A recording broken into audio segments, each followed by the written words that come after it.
I'm honored to be speaking at this forum filled with such learned people, scholars, scientists, and passionate researchers. It gives me immense pleasure that we have been associated with these ambitious and breakthrough projects that can potentially help the world fight the pandemic. We want to thank Dr. Sapnapoti for all this support that we have received during this engagement. We wholeheartedly look forward to supporting these revolutionary projects, rapid test kits for large-scale COVID-19 screening community by IIT Madras, and the accelerated development of COVID-19 antigen and antibody by IISc Bangalore. Considering the acute shortage of COVID test kits in country, this should indeed be a savior.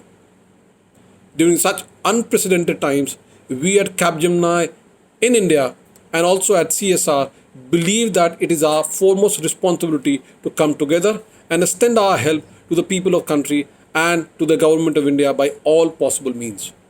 We are certain that supporting the scientific community is paramount at this point of time.